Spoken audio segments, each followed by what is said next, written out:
Hello అండి, welcome to Telugu officers channel. అందరికీ 77వ స్వాతంత్ర దినోత్సవ శుభాకాంక్షలు. ఇవాళ మనం ఆగస్టు 15వ తేదీకి సంబంధించిన కరెంట్ అఫైర్స్ చూద్దాం. మన ఫస్ట్ ఆర్టికల్ చూడండి. లాస్ట్ ఇయర్ ఇండిపెండెన్స్ డేకి మన ప్రధాని నరేంద్ర మోదీ ఏం చెప్పారు? 2047 కల్లా మన దేశం అభివృద్ధి చెందిన దేశంగా మారాలి అన్నట్టుగా ఆకాంక్షించారు. అయితే కొద్ది రోజుల కిందట ఏమన్నారు? నేను గనక మూడోసారి ప్రధానమంత్రిగా ఎన్నికైతే మన భారతదేశాన్ని ప్రపంచంలో 3వ అతిపెద్ద ఆర్థిక వ్యవస్థగా నిలుపుతాను అన్నట్టుగా ప్రకటించడం జరిగింది. అంతేకాకుండా రీసెంట్గా IMF కూడా 2027వ సంవత్సరం నాటికి భారతదేశం 3వ అతిపెద్ద ఆర్థిక వ్యవస్థ అవుతుంది అన్నట్టుగా అంచనా వేసింది. ఈ నేపథ్యంలో అసలు అభివృద్ధికి ఉన్న ప్రమాణాలేంటి? ఒక భారతీయుడికి అభివృద్ధి ఫలాలనేవి అసలు చేరువవుతూ ఉన్నాయా అన్నటువంటి దాని గురించి ఈ ఆర్టికల్. ఇక్కడ 4 విషయాలను చెప్తూ ఉన్నారు. 1 మన యొక్క GDPకి సంబంధించి, 2 మన యొక్క గ్రాస్ నేషనల్ ఇన్కమ్ లేదా స్థూల జాతీయ ఆదాయం అని పిలుస్తాం, 3వది హ్యూమన్ డెవలప్మెంట్ ఇండెక్స్ మానవాభివృద్ధి సూచిక అని, 4వది క్రోనీ క్యాపిటలిజం ఇండెక్స్ అంటే ఆశ్రిత పెట్టుబడిదారీ సూచి అంటాము. ఆశ్రిత పెట్టుబడిదారీ విధానం లేదా క్రోనీ క్యాపిటలిజం. ఈ 4 విషయాల గురించి ఇక్కడ చెప్తున్నారు. ఏమంటూ ఉన్నారు? మనం చూస్తే 2014లో మోదీ ప్రభుత్వం అధికారంలోకి వచ్చేటప్పటికి స్థూల దేశీయోత్పత్తి అంటే GDP పరంగా మనం చూస్తే 10వ స్థానంలో ఉన్నాం ప్రపంచంలో. అయితే 2022 నాటికి మన భారతదేశం ప్రపంచంలోనే 5th లార్జెస్ట్ ఎకానమీగా నిలిచింది. అదే పర్చేసింగ్ పవర్ ప్యారిటీకి సంబంధించి 3rd లార్జెస్ట్ ఎకానమీగా నిలిచింది. అయినప్పటికీ ప్రజల యొక్క జీవన ప్రమాణాలేవి సరిగ్గా మెరుగుపడలేదన్నట్టుగా ఇక్కడ చెప్తున్నారు. అంతేకాకుండా స్థూల జాతీయ ఆదాయం GNI అంటాము. వరల్డ్ బ్యాంక్ చెప్పేటటువంటి ఈ స్థూల జాతీయ ఆదాయం ప్రకారంగా కూడా మనం చూస్తే చాలా తక్కువ స్థానాల్లో ఉన్నాము. చూడండి, ప్రపంచ బ్యాంక్ మన దేశంలో ఉన్నటువంటి ఆర్థిక వ్యవస్థల్ని 4 ఇన్కమ్ గ్రూప్స్గా విభజించింది. ఏంటి ఆ 4 ఇన్కమ్ గ్రూప్స్? 1 లో ఇన్కమ్ గ్రూప్ అని, 2 లోవర్ మిడిల్ ఇన్కమ్ గ్రూప్ అని, 3 అప్పర్ మిడిల్ ఇన్కమ్ గ్రూప్ అనేసి, 4 హై ఇన్కమ్ గ్రూప్ అనేసి ఇలా 4 ఇన్కమ్ గ్రూప్స్గా వర్గీకరించడం జరిగింది. అందులో మన భారతదేశం చూసుకుంటే లో మిడిల్ ఇన్కమ్ ఎకానమీగా ఉంది. అయితే మన భారతదేశంలో GNI వృద్ధి రేట్ అనేది ప్రతి సంవత్సరం 9 నుంచి 10% చొప్పున గనక పెరిగితే అప్పుడు 2047 నాటికి మన భారతదేశం హై ఇన్కమ్ గ్రూప్ కేటగిరీలోకి వస్తుంది. అసలు గ్రాస్ డొమెస్టిక్ ప్రోడక్ట్ అన్నాం. ఏంటి GDP అంటే? ఒక నిర్ణీత కాలంలో ఒక దేశంలో ఉత్పత్తి అయినటువంటి మొత్తం వస్తు సేవలని పరిగణించేటటువంటిది ఈ GDP అన్నటువంటిది. అంటే ఇలా వస్తు సేవలని ఇది పరిగణిస్తుంది, కానీ ఆ దేశ ప్రజల యొక్క సుఖ సంతోషాలని ఇది పరిగణలోకి తీసుకోదు. అంటే ఫర్ ఎగ్జాంపుల్ GDPలో మద్యం, సిగరెట్ల అమ్మకాలు, వాటి మీద వాణిజ్య ప్రకటనలకు సంబంధించి, అలాగే కారాగారాల మీద పెట్టేటటువంటి ఖర్చు, అణ్వాయుధాల తయారీ వ్యయం, ఇలాంటివన్నీ GDPలో కలుపుతారు. కానీ పిల్లలకి లభించేటటువంటి విద్య, వైద్యం ఇవన్నీ GDPలో కలపరు. అందుకే ఐక్యరాజ్య సమితి అభివృద్ధి సంస్థ లేదా యునైటెడ్ నేషన్స్ డెవలప్మెంట్ ప్రోగ్రామ్ అన్నటువంటిది వీటిని లెక్కించడం కోసం 1990లో మానవాభివృద్ధి సూచిక లేదా హ్యూమన్ డెవలప్మెంట్ ఇండెక్స్ అన్నటువంటి దాన్ని రూపొందించింది. ఇందులో తలసరి ఆదాయం మాత్రమే కాకుండా విద్య, వైద్యం, జీవన ప్రమాణాలు వీటన్నింటినీ కొలమానంగా తీసుకుంటారు. అందులో మన భారతదేశం మొత్తం 191 దేశాల్లో 132వ స్థానంలో ఉంది. మనకన్నా బంగ్లాదేశ్ 129 స్థానంలో, శ్రీలంక 73వ స్థానంలో. అంటే మనకన్నా అవి మెరుగైన స్థానాల్లో ఉన్నాయి. అలాగే తలసరి ఆదాయానికి సంబంధించి పర్ క్యాపిటా ఇన్కమ్ అంటాము. ఈ పర్ క్యాపిటా ఇన్కమ్కి సంబంధించి మనం చూస్తే 2022లో మన భారతదేశంలో పర్ క్యాపిటా ఇన్కమ్ $2,388 మాత్రమే. అయితే 2021లో అమెరికా, చైనాల తర్వాత అత్యధిక ధనవంతులున్నది భారతదేశంలోనే. అయితే 2022లో తీసుకొచ్చినటువంటి ప్రపంచ అసమానతల నివేదిక ఏం చెప్పింది? మన దేశంలో టాప్ 1 రిచెస్ట్ పర్సన్స్ చేతుల్లో 22% జాతీయ సంపద అనేది ఉంది. అట్టడుగున ఉండేటటువంటి ప్రజలు కేవలం 13% సంపదతో నెట్టుకొస్తూ ఉన్నారన్నట్టుగా చెప్పింది. అంతేకాకుండా మన దేశంలో చూస్తే 22 మంది కుబేరుల దగ్గర కింది అంచెలో 70 కోట్ల మంది భారతీయుల కన్నా ఎక్కువ సంపద అనేది ఉంది అన్నట్టుగా ఆక్స్ఫామ్ నివేదిక చెప్తోంది. అయితే మనం కేవలం ఆర్థిక పరంగానే కాకుండా కుల, మత, లింగ భేదాలు కూడా అసమానతలకు దారితీస్తూ ఉన్నాయి. మన జాతీయ ఆదాయంలో కేవలం 18% మాత్రమే మహిళలకు దక్కుతోంది. అంటే ఇది చాలా తక్కువ అనేసి మనం చెప్పచ్చు. ఇక ఇక్కడ చెప్తున్న 4వ టాపిక్ వచ్చేసరికి క్రోనీ క్యాపిటలిజం, ఆశ్రిత పెట్టుబడిదారీ విధానం అంటాము. మనం చూస్తే గత 10 ఏళ్లలో పోర్టుల్లో కానివ్వండి, విద్యుత్ కేంద్రాల్లో కానివ్వండి, విమానాశ్రయాలు, చమురు, గనులు, బ్యాంకింగ్ రంగం వీటన్నింటిలో క్రోనీ క్యాపిటలిస్టుల వాటా పెరుగుతూ వస్తోంది. అంతేకాకుండా ఇంటర్నేషనల్గా ఈ క్రోనీ క్యాపిటలిస్టుల యొక్క సంపద పెరుగుదలలో 60% అమెరికా, చైనా, రష్యా, భారత్ ఈ 4 దేశాల్లోనే నమోదవుతూ ఉన్నాయి. అయితే 2023 సంవత్సరానికి గాను ద ఎకనమిస్ట్ అనేటటువంటి సంస్థ క్రోనీ క్యాపిటలిజం ఇండెక్స్ని విడుదల చేసింది. అందులో మన భారతదేశం 10వ స్థానంలో ఉంటే చైనా 21వ స్థానంలో ఉంది. అయితే ఇక్కడ ఏమేం సజెషన్స్ ఇస్తూ ఉన్నారు? మన భారతదేశం కేవలం ఆర్థికాభివృద్ధి సాధన మీద దృష్టి పెట్టకుండా మానవాభివృద్ధికి ప్రాధాన్యత అనేది ఇవ్వాలి. అలాగే కేంద్రం, రాష్ట్రాలు దీనికి అవసరమైనటువంటి విధానాల్ని అమలు చేయాలి. విద్యా, వైద్యాల మీద భారత్ కన్నా చాలా పేద దేశాలు కూడా ఎక్కువ నిధులను వెచ్చిస్తూ ఉన్నాయి. మనం చూస్తే ఇప్పుడు మన జీడిపిలో కేవలం 4.7% మాత్రమే విద్యా, వైద్యానికి మనం ఖర్చు పెడుతూ ఉన్నాం. అలాగే మన దేశంలో దాదాపు 40 కోట్ల మంది యువత ఉంటే వాళ్ళకి నైపుణ్య శిక్షణ ఇవ్వటం అనేది అవసరం. అలాగే రాజకీయ పార్టీల యొక్క విరాళాల విషయంలో కూడా పారదర్శకత అనేటటువంటిది ఉండాలి. అసమానత లేనటువంటి సమాజాన్ని సృష్టించడానికి పార్లమెంట్ చిత్తశుద్ధితో పనిచేయాలి. అప్పుడే అభివృద్ధి చెందినటువంటి దేశంగా మన భారతదేశం ఆవిష్కృతమవుతుంది అన్నట్టుగా ఈ ఆర్టికల్. మన నెక్స్ట్ ఆర్టికల్ చూడండి, సైబర్ భద్రతకి సంబంధించి. మన దేశానికి సంబంధించినటువంటి కీలక సమాచారాన్ని దోచుకోవాలన్నట్టుగా చైనా, పాకిస్తాన్కి సంబంధించినటువంటి చాలా సంస్థలు సైబర్ నేరాలకి పాల్పడుతూ ఉన్నాయి. మనం చూస్తే పాకిస్తాన్లో ఉన్నటువంటి ట్రాన్స్పరెంట్ ట్రైబ్ అనేటటువంటి ఒక సంస్థ 2013 నుంచి భారత్ మీద సైబర్ దాడులు చేస్తూ ఉంది. గత ఏడాది మేలో భారతీయ ఐఐటీలు, ఎన్ఐటీలు, ఐఐఎంలను హ్యాక్ చేసింది. అలాగే 2022 నవంబర్లో చైనాకి చెందినటువంటి హ్యాకర్లు ఢిల్లీలో ఉన్నటువంటి ఎయిమ్స్ మీద సైబర్ దాడిని జరిపారు. ఇలాంటి ఘటనలు చోటు చేసుకుంటూ ఉన్నటువంటి నేపథ్యంలో సైబర్ భద్రత అనేటటువంటిది చాలా అవసరం. అయితే ఇప్పటిదాకా మన దేశ రక్షణ శాఖ అన్నటువంటిది మైక్రోసాఫ్ట్ ఆపరేటింగ్ సిస్టమ్ని, మైక్రోసాఫ్ట్ ఓఎస్ని వాడుతూ ఉండేది.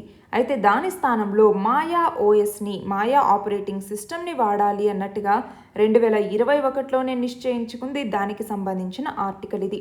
మనం చూస్తే భారతదేశం 2004వ సంవత్సరంలో రూపొందించినటువంటి ఉబంటు అనేటటువంటి ఒక ఓపెన్ సోర్స్ ప్లాట్ఫామ్, అంటే స్వేచ్ఛాయుత ఓపెన్ సోర్స్ ఆపరేటింగ్ సిస్టమ్ ఆధారంగా ఈ మాయా ఓఎస్ అన్నటువంటిది పనిచేస్తుంది. అయితే దీన్ని వినియోగానికి సిద్ధం చేసే పనిని కేవలం 6 నెలల్లోనే పూర్తి చేయటం జరిగింది. అయితే ఈ మాయా ఓఎస్ని మైక్రోసాఫ్ట్ వర్డ్ లాగే సులభంగా ఉపయోగించవచ్చు. అయితే ఇందులోకి వచ్చేసరికి ఒక ఫీచర్ అనేది ఉంది, చక్రవ్యూహ్ అనేసి. ఇది end point anti malware, anti virus software అన్నమాట. అంటే ఇది యూజర్స్కి అలాగే ఇంటర్నెట్కి మధ్య ఒక ప్రొటెక్టివ్ లేయర్ లాగా పనిచేస్తుంది. ఇది హ్యాకర్స్కి హ్యాకింగ్ చేసేటటువంటి అవకాశాన్ని ఇవ్వదు. ఈ చక్రవ్యూహ్ అన్నటువంటి దాన్ని మనము మహాభారతం నుంచి తీసుకున్నాము. అయితే ఇప్పుడు ఈ మాయా ఓఎస్కి సంబంధించి దీని పనితీరు ఎలా ఉంది అన్నట్టుగా భారత సైన్యం, వైమానిక దళం మూల్యాంకనం చేస్తూ ఉన్నాయి. అంటే ఇక మీద భారత సైన్యానికి చెందినటువంటి 6 కమాండ్లలోని కంప్యూటర్లని ప్రత్యేక ఇంటర్నెట్ నెట్వర్క్స్తో అనుసంధానించడానికి కూడా చర్యలు అనేవి మొదలయ్యాయి. అంటే ఈ రక్షణ నెట్వర్క్స్కి అందరూ ఉపయోగించే WWW ఏదైతే ఉంటుందో వరల్డ్ వైడ్ వెబ్తో, దాంతో దీనికి సంబంధాలు ఉండవు. అంటే ఇవి స్వీయ నియంత్రణ వ్యవస్థలుగా పనిచేస్తాయి. అది ఈ మాయా ఓఎస్ అన్నటువంటిది. ఇది లైనక్స్ బేస్డ్ ఆపరేటింగ్ సిస్టమ్. మన నెక్స్ట్ ఆర్టికల్ చూడండి, 1992లో మేజర్గా 2 రాజ్యాంగ సవరణలు జరిగాయి. అవి ఏంటి? 73వ రాజ్యాంగ సవరణ చట్టం, అలాగే 74వ రాజ్యాంగ సవరణ చట్టం. ఈ రెండూ కూడా పవర్స్ యొక్క డీసెంట్రలైజేషన్ గురించి చెప్తూ ఉంటాయి. అయితే ఇందులో భాగంగా ఏంటి, 73rd కాన్స్టిట్యూషనల్ అమెండ్మెంట్ ద్వారా పంచాయతీ రాజ్ ఇన్స్టిట్యూషన్స్, అలాగే 74th అమెండ్మెంట్ ద్వారా మున్సిపల్ బాడీస్ని ఏర్పాటు చేయడం జరిగింది. అయితే ఈ మున్సిపల్ బాడీస్కి సంబంధించినటువంటి ప్రాధాన్యత అంశాల్లో పర్యావరణ పరిరక్షణ కూడా ఒకటి. అయితే పట్టణ స్థానిక సంస్థల యొక్క అధికారుల నిర్లక్ష్యం, అవినీతి వల్ల పర్యావరణ పరిరక్షణ పరంగా సరైనటువంటి పురోగతి అనేది లేదు అన్నట్టుగా ఇక్కడ చెప్తూ ఉన్నారు. మనం చూస్తే పట్టణ ప్రాంతాల్లో ఇంటి చుట్టూ, అంటే మెయిన్ గేట్ వైపు తప్ప మిగిలినటువంటి స్థల విస్తీర్ణాన్ని బట్టి 1 నుంచి 1.5 మీటర్ల మేర మొక్కలు గనక పెంచితే ఆస్తి పన్నులో 10% రాయితీ ఇస్తారు. అంటే పట్టణాల్లో పచ్చదనాన్ని పెంపొందించాలన్నటువంటి ఉద్దేశంతో దీన్ని తీసుకొచ్చారు. అలాగే ఖాళీ స్థలాల్లో చెట్లు పెంచే వాళ్ళకి పన్ను మినహాయింపు అనేది ఉంటుంది. కానీ ఈ నిబంధనల గురించి పట్టణ పాలక వర్గాల యొక్క ప్రతినిధులు, అధికారులు చాలా మందికి సరైనటువంటి అవగాహన అనేది ఉండట్లేదు. ఇంకా వాళ్ళు ప్రజలకి దీని గురించి ఎలా అవగాహన కల్పిస్తారు? అంతేకాకుండా మనం చూస్తే చాలా రాష్ట్రాలు ప్రతి సంవత్సరం కొన్ని లక్షల మొక్కలు నాటుతూ ఉన్నప్పటికీ వాటిని సంరక్షించటంలో ఆ సంబంధిత అధికారులు కానీ సిబ్బంది కానీ ఎలాంటి శ్రద్ధ చూపిస్తున్నారు అన్నటువంటిది కూడా ఒక క్వశ్చన్ మార్క్గానే చెప్పచ్చు. అంటే నాటిన మొక్కల్లో కనీసం 20% బతికినా పట్టణ ప్రాంతాలు పచ్చటి వనాలుగా మారతాయి. కాబట్టి పట్టణ ప్రాంతాల్లో పచ్చదనం పెరగాలి అంటే ఆల్రెడీ ఉన్నటువంటి చట్టాల్ని సక్రమంగా అమలయ్యేలాగా చూడాలి. అలాగే అవినీతి అధికారుల మీద కఠిన చర్యలు తీసుకోవాల్సినటువంటి అవసరం ఉంది. అలాగే అవసరమైతే ఈ చట్టాల్ని సవరించి మొక్కలు నాటి వాటిని సంరక్షించే వాళ్ళకి మరిన్ని రాయితీలు అందించాల్సిన అవసరం ఉంది అన్నట్టుగా ఇక్కడ చెప్తున్నారు. ఈ నేపథ్యంలో చూడండి, మన భారతదేశంలో ప్రతి సంవత్సరం 62 మిలియన్ టన్నుల వేస్ట్ అనేది జనరేట్ అవుతూ ఉంటే అందులో 43 మిలియన్ టన్నులు అంటే దాదాపు 70% మాత్రమే కలెక్ట్ చేస్తూ ఉన్నారు. అందులో 12 మిలియన్ టన్నులు మాత్రమే ట్రీట్ చేస్తూ ఉన్నారు. అలాగే 31 మిలియన్ టన్నుల్ని ల్యాండ్ ఫిల్ సైట్స్లో డంప్ చేసేస్తూ ఉన్నారు. మన నెక్స్ట్ ఆర్టికల్ చూడండి. భారత ప్రధాని అయినటువంటి నరేంద్ర మోదీ ఎర్రకోట మీద ఇవాళ జాతీయ పతాకాన్ని ఎగురవేయటంతో వరుసగా 10 సార్లు ఎర్రకోట మీద జాతీయ పతాకాన్ని ఎగురవేసినటువంటి ప్రధానిగా నిలుస్తారు. అలా ఇంతకు ముందు చూస్తే ప్రధాని హోదాలో మన్మోహన్ సింగ్ వరుసగా ఇలా 10 సార్లు స్వాతంత్ర దినోత్సవ వేడుకల్లో జెండాని ఎగురవేయటం జరిగింది. దానికి సంబంధించినటువంటిదే ఈ ఆర్టికల్. మన నెక్స్ట్ ఆర్టికల్ చూడండి. హిమాచల్ ప్రదేశ్లో వర్షాల వల్ల కొండ చర్యలు అనేవి విరిగిపడ్డాయి. గత 24 గంటల్లోనే 52 మంది చనిపోయారు అనేసి ఇక్కడ చెప్తున్నారు. ఈ నేపథ్యంలో ల్యాండ్ స్లైడ్ మూమెంట్స్కి సంబంధించి ఎన్ని రకాలు ఉన్నాయన్నటువంటిది మనం చూడాలి. చూడండి, మొత్తం 5 రకాలుగా చెప్తాం. 1 ఫాల్స్ అనేసి, 2 స్లైడ్స్ అనేసి, 3 టాపుల్ అనేసి, 4 రొటేషనల్ స్లైడ్ అనేసి, 5 ట్రాన్స్లేషనల్ స్లైడ్ అనేసి మనం 5 రకాలుగా చెప్తాము. దీనికి సంబంధించిన డీటెయిల్డ్ వీడియోని అప్లోడ్ చేయటం జరుగుతుంది, ఒకసారి మీరు చూడొచ్చు. మన నెక్స్ట్ ఆర్టికల్ చూడండి. ఇస్రో రీసెంట్గా జూలై 14వ తేదీన చంద్రయాన్ 3ని లాంచ్ చేయటం జరిగింది. ఇది చంద్రుని యొక్క ఉపరితలానికి మరింతగా చేరువవుతోంది అనేసి ఇక్కడ చెప్తూ ఉన్నారు. మనం చూస్తే ఈ నెల 23వ తేదీ సాయంత్రాన ఇందులో పంపించినటువంటి ల్యాండర్ చంద్రుడి మీద అడుగు పెట్టబోతోంది. అయితే ఈ చంద్రయాన్ 3 ప్రయోగాన్ని LVM-3M4 అనేటటువంటి రాకెట్ ద్వారా ప్రయోగించారు. అలాగే ఆదిత్య L1 అంటే లాగ్రాంజ్ పాయింట్ అనేసి పిలుస్తాం. ఇలా మొత్తం 5 లాగ్రాంజ్ పాయింట్స్ ఉంటాయి. అందులో L1కి మనం ప్రయోగించబోతూ ఉన్నాము. దేనికి సంబంధించి? సూర్యుడికి సంబంధించి పరిశోధనలు చేసేందుకు ఆదిత్య L1ని ఇస్రో ప్రయోగించబోతోంది. దీనిని PSLV-C57 రాకెట్ ద్వారా ప్రయోగిస్తారు.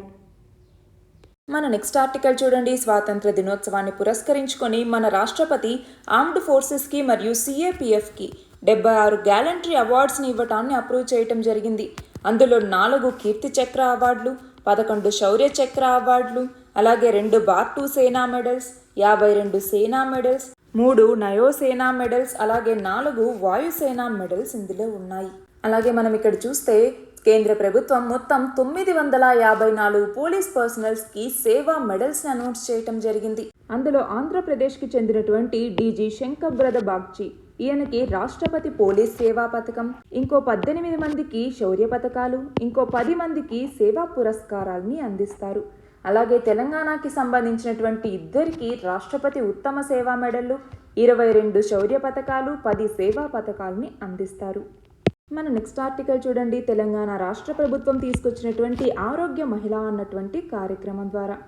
అయితే ఈ కార్యక్రమం ద్వారా ఇప్పటి వరకు మొత్తం 172 కేంద్రాల్లో 185,000 మందికి పైగా మహిళలకి స్క్రీనింగ్ చేయటం జరిగింది. అందులో చాలా మందిలో చాలా రకాల సమస్యలు గుర్తించారు. అందులో నోటి క్యాన్సర్, రొమ్ము క్యాన్సర్, గర్భాశయ ముఖద్వార క్యాన్సర్ ఇలాంటివి చాలా వరకు బయటపడ్డాయి. అయితే కొంతమంది జంక్ ఫుడ్ తినటం, ఆల్కహాల్ తాగటం, పొగ తాగటం లాంటి అలవాట్ల వల్ల ఊబకాయం అనేది రావటం, రొమ్ము క్యాన్సర్లు, నోటి క్యాన్సర్ల బారిన పడుతూ ఉన్నారు అన్నట్టుగా ఇక్కడ చెప్తూ ఉన్నారు. అంటే జీవనశైలి వ్యాధులు, లైఫ్ స్టైల్ డిసీజెస్ అనేవి ఎక్కువగా వస్తూ ఉన్నాయి అనేసి ఇక్కడ చెప్తున్నారు. ఇక్కడ చూడండి, ఆరోగ్య మహిళ ఇనిషియేటివ్ అనేది తెలంగాణ గవర్నమెంట్ తీసుకొచ్చింది.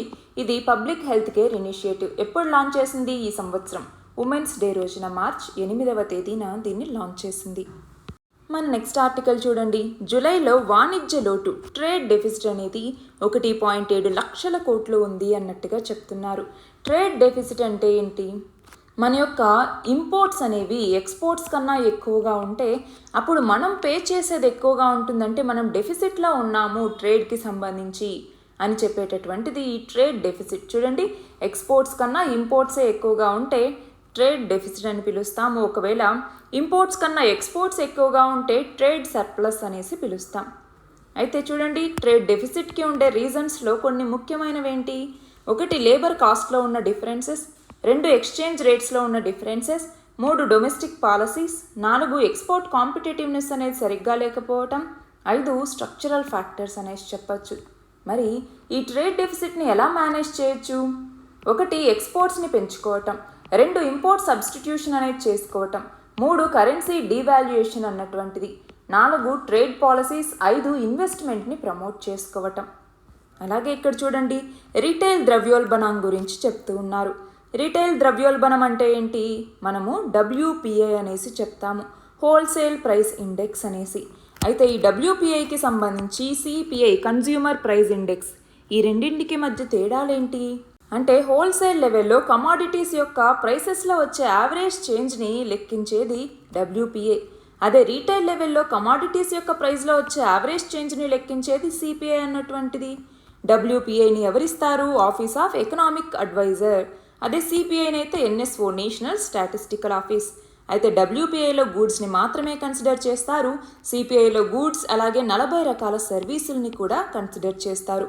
అయితే ఇన్ఫ్లేషన్ని ఇక్కడ ట్రాన్సాక్షన్లోని ఫస్ట్ స్టేజ్లో మెజర్ చేస్తే ఇక్కడ ట్రాన్సాక్షన్లోని ఫైనల్ స్టేజ్లో మెజర్ చేస్తారు. ఎందుకని? ఇది కన్జ్యూమర్ బేస్డ్ ఇన్ఫ్లేషన్ కాబట్టి. అలాగే ప్రైసెస్ని ఇక్కడ మ్యానుఫ్యాక్చరర్స్ మరియు హోల్సేలర్స్ పే చేస్తే ఇక్కడ కన్జ్యూమర్స్ పే చేస్తారు. అలాగే ఏమేం కమాడిటీస్ కవర్ అయ్యి ఉన్నాయన్నట్టుగా ఇక్కడ ఇవ్వటం జరిగింది. బేస్ ఇయర్ WPIకి 2011-12 అయితే CPIకి 2012గా ఉంది. మన లాస్ట్ ఆర్టికల్ చూడండి. NCRB అంటే నేషనల్ క్రైమ్ రికార్డ్స్ బ్యూరో అన్నటువంటిది సైబర్ నేరాల దర్యాప్తులో కొత్త ఆవిష్కరణల్ని ప్రోత్సహించడం కోసం గత 4 ఏళ్లుగా crime and criminal tracking network and systems hackathon అలాగే సైబర్ ఛాలెంజ్ పోటీల్ని నిర్వహిస్తోంది. అలా జూలైలో నిర్వహించినటువంటి 4వ విడత పోటీల్లో ఈ రక్ష అవార్డు విభాగంలో క్రైమ్ OSకి తొలి స్థానం అనేది లభించింది.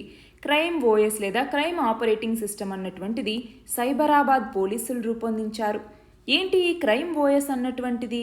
సైబర్ నేరాల యొక్క దర్యాప్తులో వేగం పెంచేందుకు దీన్ని తీసుకొచ్చారు.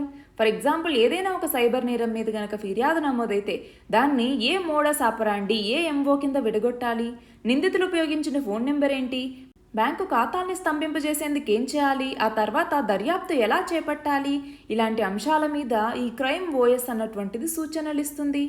అంటే ఫిర్యాదు వివరాల్ని సాఫ్ట్వేర్లో నమోదు చేయగానే నిపుణుల అవసరం లేకుండానే ఆర్టిఫిషియల్ ఇంటెలిజెన్స్ సహాయంతో జరుగుతుంది. అంటే నేరగాళ్ల యొక్క మూలాల్ని కనుక్కునేందుకు ఉపయోగపడేలాగా దీన్ని సైబరాబాద్ పోలీసులు రూపొందించారు.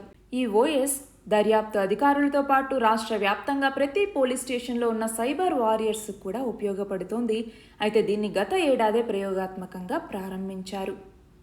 ఇవి ఇవాల్టి important articles. All the very best and thank you very much.